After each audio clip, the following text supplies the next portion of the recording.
Hey guys, Frank here and welcome to another episode of Digital Classroom. How did I shoot this one?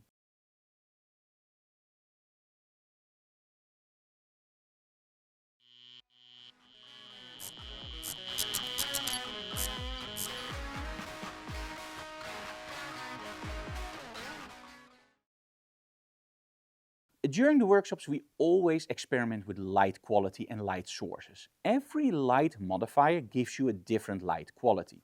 And in all honesty, when you look at your modifier, you can already predict what it's going to do. For example, a strip light, it's narrow and it's very, very tall. So in other words, when you use it horizontally, you can light your backdrop, give an accent light on your model, and you have something to spare in the middle. If you use it straight on in portrait mode, you can light your whole model and you don't have any spill light on the backdrop.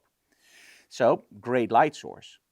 Now, when I look at all my light sources in the studio, I love to use grids because I want to be able to pinpoint my light on my model or on my subject.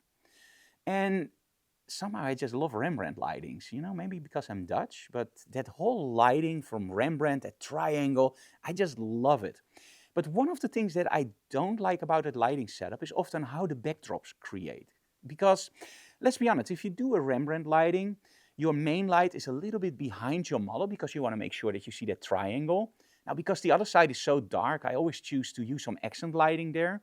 But also the accent lighting is aiming forward. So both light sources are aiming forward. And that means that often the backdrop, when you aim it a little bit, you get some lighting behind your model. But often it's dark, you see your light side of the model, then you see your accent lighting, and then you see the light backdrop. You could call it chiaroscuro, light, dark, light, dark. But what if you don't want that and you want more light on your backdrop? You want it more airy or flowy, whatever you want to call it. Well, that's when we have a really cool light source. And that's the lantern from Geekoto. Now, the main part that I love about this lantern is that it still has a straight front. A lot of the lanterns you see have actually that bow in the front, so they're aimed to hang from the ceiling down and then the light is omnidirectional. This lantern does have a straight front, and that means I can also use it for fashion photography and for portraits. But the main advantage of this light source is that because it's open from the sides or translucent from the sides, you also get light on your backdrop. So in other words, I can now place my light even more extreme behind my model aiming forward and still light my backdrop. And that gives me two totally different images compared to a normal softbox. Let's just put them side to side. This image was shot with the lantern. As you can see, I have a lot of light on the backdrop. I have a nice flowy image quality. It looks nice and soft. And this image was shot with exactly the same setup, but now with a softbox that's closed. And as you can see here, this is way more darker. I don't even see my backdrop anymore. So let's see this in practice in the behind the scenes video.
As you can see, two totally different image qualities, but two totally different light sources. Same setup, same model, same backdrop. So if you start your studio and you ask somebody like, hey, what kind of softboxes should I buy for my studio? Always first determine what kind of images do I want to create. Do I want to create high contrast images where I don't see the backdrop and I want total control? Then you use, of course, strip lights, you use normal softboxes with grids, but you use something that can steer the light. But if you are more into, well, I want more newborn photography, I want product photography where everything is nicely lit, and I also want some light on my backdrop, the lantern is absolutely amazing. But also for work that I do. with all my portraits and all the high contrast stuff, I still use the lantern a lot for the very simple reason, if I want light on the backdrop, I can easily now get some light on the backdrop. And if I want less light, just remember the simple rule. Move your model forward, move your lights forward, and use the inverse square law. And you have total control about what happens on your backdrop. And finally, of course, with the lantern, you can still use feathering.